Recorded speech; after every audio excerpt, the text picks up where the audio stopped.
তো নমস্কাৰ বন্ধু বান্ধৱীসকল, গুড মৰ্নিং, সুপ্ৰভাত। আৰু আজি হৈছে ডিচেম্বৰৰ 1 তাৰিখ, গতিকে সেইটো মানে বহুত ক'ৰবাত যাম, একদম বহুত দূৰ জাৰ্ণি কৰিম আজি। বলক।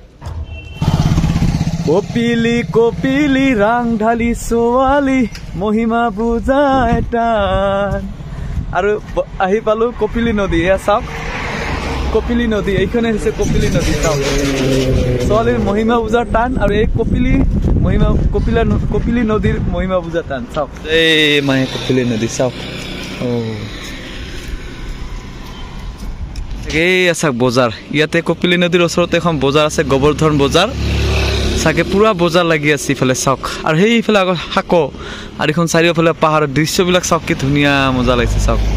ৱাও, কপিলি নদীৰ দৃশ্য চাওক ইফালে। ৱাও, আমাৰ যাত্ৰা এতিয়াহে আৰম্ভ। এই কপিলি নদীৰ পৰা আমাৰ যাত্ৰা ষ্টাৰ্ট। বাৰু ইফালে চন্দ্ৰপুৰ এৰি আহিলোঁ, পানচৈ, চন্দ্ৰপুৰ, এইবিলাক বহুত কিবা কিবি এৰি আহিছে। এইবাৰ কপিলি নদীৰ পৰা ষ্টাৰ্ট আমাৰ যান। ইফালে একদম আজি যাদুৰ মায়া নগৰী, যাদুৰ মানে ঠাই দেখুৱাম আজি। একদম মায়ং, পবিতৰা, মৰিগাঁও সকলোখিনি আজি একদম কভাৰ কৰি দিম।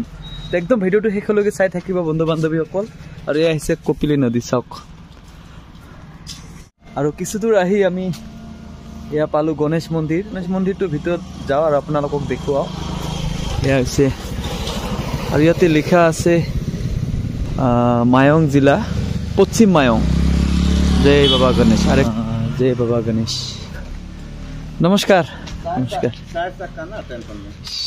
এটাই বান্দৰ, ইফালে চাওক ডাঙৰ ডাঙৰ, বহুত ডাঙৰ ডাঙৰ বান্দৰ আছে ইয়াতে চাওক।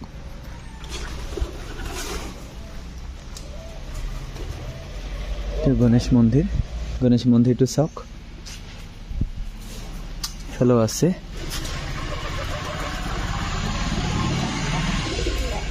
চ' এয়া গণেশ মন্দিৰত সেৱা কৰি এতিয়া যাওঁ আমি মায়ং, যিমান দূৰ পাৰোঁ আৰু ইফালে যাওঁ।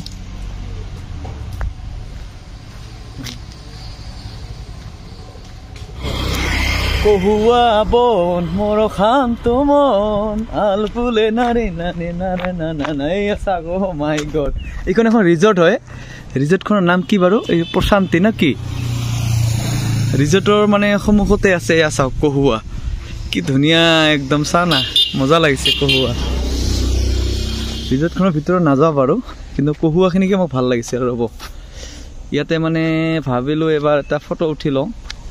কহুৱা চাওক, কি মজা লাগিছে একদম। মানে ৰাস্তাৰ পৰা একদম ধুনীয়া দেখি পায় একদম কহুৱা চাওক। আমি পবিতৰা মানে গেটখন আৰু পবিতৰা যে পিকনিক স্পট, আমি জাষ্ট এনেকৈ এৰি আহিছোঁ। ভাবিছোঁ এই ৰাস্তাটোৰ ফালে এনেকৈ যাম। চ' ইয়াতে দেখা পালোঁ গড়, হাজাৰ হাজাৰ গড়। কিমান ৰাইনো চাওঁ, ইফালে ৰাইনো, ইফালেতো কিমান ৰাইনো আছে চাওঁ। আৰু পবিতৰা ইফালে আছে বাৰু, আহোঁতে সোমাম। ভাবিছোঁ অলপমান আগত যাওঁ, গাঁওখন চাই আহোঁ ইফালে। চ' চাওক গড়বিলাক কেনেকৈ আছে চাওক, গৰুৱে একেলগে আছে চাওক। অ' মাই গড, হাতী অহা যোৱা কৰে ইফালেদি। কি কওঁ মানে বিলিভে হোৱা নাই। মানে সঁচাই নে মিছা, আমি কিবা মানে হেৰি ধৰিবই পৰা নাই। চাওক কিমান গড় আৰু বনৰীয়া হেৰি বাফেলো চাওক কিমান। অ' মাই গড, চাওকচোন কিমান বনৰীয়া মহ, এইবিলাক ৰাইনো একদম পুৰা বিন্দাছ। আমাৰ ফালে যেনেকুৱা গৰুৱে খাই থাকে, চেম তেনেকৈ আছে চাওক। পিছফালে চাওক না, মই জুম কৰি দেখাই আছোঁ চাওক, মাথা নষ্ট হৈ যাব। চাওক কিমান আছে এইবিলাক। এই কাজিৰঙাতো এনেকুৱা দেখা পোৱা নাছিলোঁ আমি। চাওক এইবিলাক চাওক, এইবিলাক চাওক, চব ৰাইনছ, বনৰীয়া গৰু, বনৰীয়া মহ চাওক এইবিলাক। আৰু নদীত যে কিমান ধৰণৰ এইবিলাক চৰাই আছে চাওক, হাঁহ আছে ডাঙৰ ডাঙৰ চাওক। এইবিলাক চাওক, মই জুম কৰি দিছোঁ চাওক। আৰু ফৰেষ্টৰ মানুহ আছে বাৰু, আগত গেট এখন আছে, তাতে ফৰেষ্টৰ মানুহ আছে চাওক কিমান।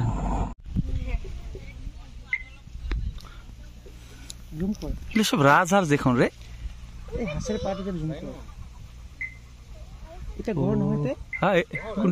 এইটা গড় ৰাইন, বাকী চব হৈছে এইগিলা চাওক। এইবিলাক মহবিলাক চাওক, আৰু কিমান ৰাজহাঁহ চাওক। ওই যে রাজহাঁহ, আর এইফালে চাওক বাফেলো। গড় মহ একেলগে ঘাঁহ খাই আছে চাওক আৰু এইটো ওচৰতে চাওক কেনেকৈ শুই আছে এই একটা গড় বাচ্চা এখিনি আছে লগত চাওক মানে কি ক'ম আৰু একদম মানে কাজিৰঙাতো এনেকুৱা দৃশ্য দেখা পোৱা নাই ওচৰৰ পৰা চাওক পবিতৰাত কিমান গড়ে গড় বা ইফালে দূৰ দূৰণিত চাওক কিমান গড়ে গড় বাফেলো চাওক সঁচাকে যে কি ক'ম আৰু দে একদম মানে একদম ৰাস্তাৰ কাষতে একদম চাওক আৰু ওইফালে ফৰেষ্টৰ মানুহ আছে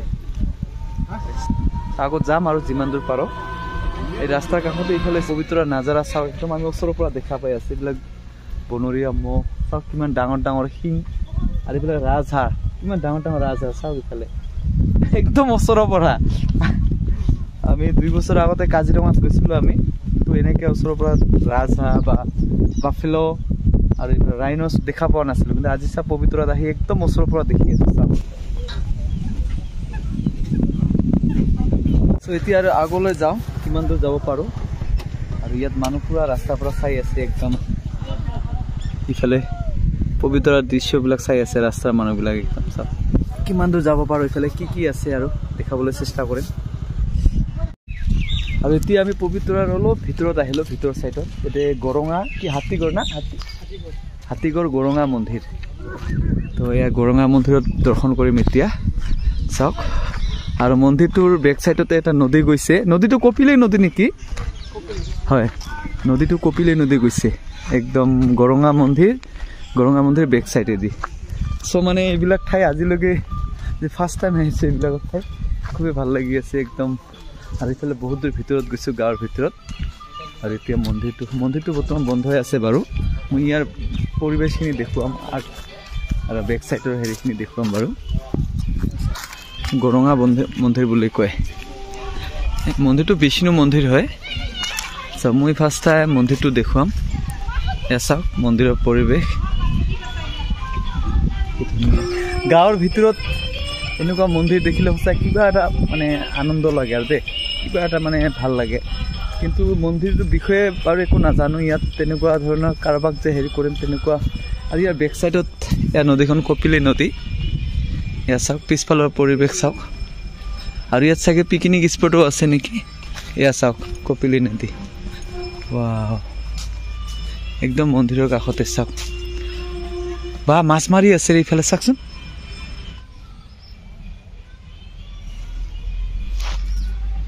আৰু ইয়াতে সিঁড়ি আছে চাওক নদীত যোৱাৰ কাৰণে ধুনীয়াকৈ একদম চাওক কপিলি নদীত যোৱাৰ কাৰণে ইয়াত গা ধুবৰ কাৰণে চাগে পুৰা সিঁড়ি বনাই দিছে চাওক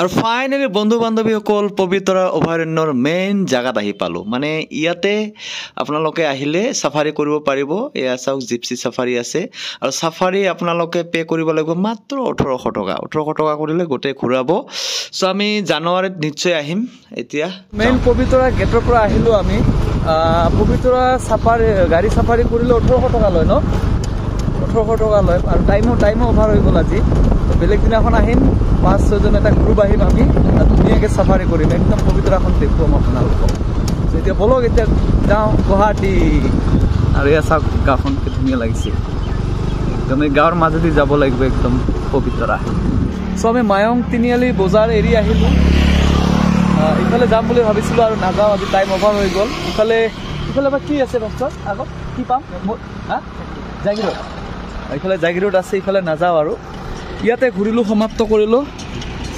আৰু সেইখন ব্ৰহ্মপুত্ৰ চাগে ইয়াৰ পৰা দেখা পায় সেইখন ব্ৰহ্মপুত্ৰ তো মায়ং তিনিআলি বজাৰখন আছে সেইখন এৰি পেলাই এখন ব্ৰিজ পাই ব্ৰিজৰ পৰা আমি ঘূৰিলোঁ আৰু দেই এতিয়া যাওঁ ঘৰত যাওঁ আজি ইমানেই আছিলে তো বাই বাই যদি ভিডিঅ'টো ভাল লাগিল অলপ শ্বেয়াৰ কৰিব লাইক কৰিব তো ইয়াতে আজি বাই বাই টাটা চলক আৰু এয়া চাওক কলং নদীৰ মাছ চাওক 2 প্লেট লৈছোঁ আমি ইফালে এটা এইটো আৰি মাছ এয়া চাওক কলং নদীৰ আৰি মাছ আৰু ইফালে কলং নদীৰ সৰু মাছ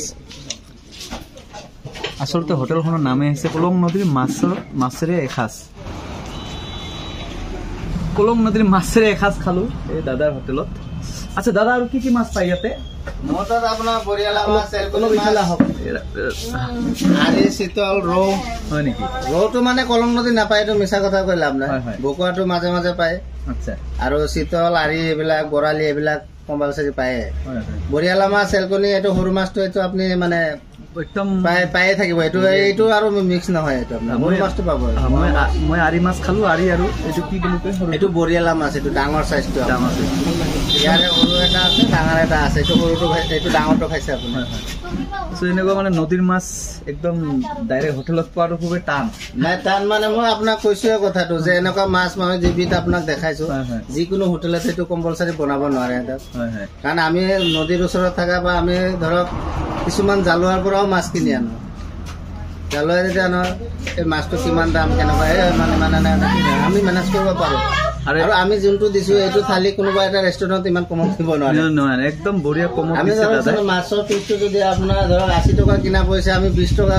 30 টকা লগাই কিনে এৰি দিওঁ ৰানিং হোটেল ৰাস্তাৰ লগত যাই আছে আহি আছে এড্ৰেছটো ক'ব নেকি এইটো গোবৰ্ধন বজাৰ আপোনাৰ বজাৰতে এইটো বজাৰ মানে গোবৰ্ধন বজাৰ বেংক অফ ফাইনেন্সৰ লগত এইটো কি ব্ৰিজ এইখন কলং মানে কপিলি কলং নদী ব্ৰিজৰ কাষতে গোবৰ্ধন বজাৰ আছে তাতে ডাঙৰকে বেনাৰ এখন লেখা আছে কলং নদীৰ মাছেৰে এসাঁজ আহিব দাদাৰ দোকানত একদম ধুনীয়া সঁচাকে আমি চাওক পুৰা একদম পুৰা চেলেকি খালোঁ একদম চাওক যদি ভিডিঅ' চাই ভিডিঅ' চাই কোনোবাই আহে তাক এক পিচ মাৰ অলপ বেছি দিবি হা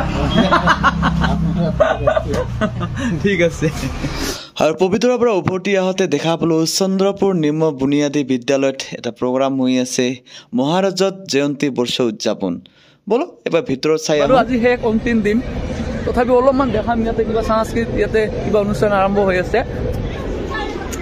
হস্তশিল্প প্ৰদৰ্শনী খেলপথাৰৰ এটি পুনৰ থাকিবলৈ আমি আহ্বান জনাইছোঁ আমি আগবাঢ়িছোঁ প্ৰদৰ্শনীমূলক নৃত্য উপভোগ কৰিবলৈ এয়া পোনপ্ৰথমে নৃত্য পৰিৱেশন কৰিবলৈ আগবাঢ়িছে মধুস্মিতা মঞ্চু আৰু লিজামণি ৰহা এয়া মঞ্চত মধুস্মিতা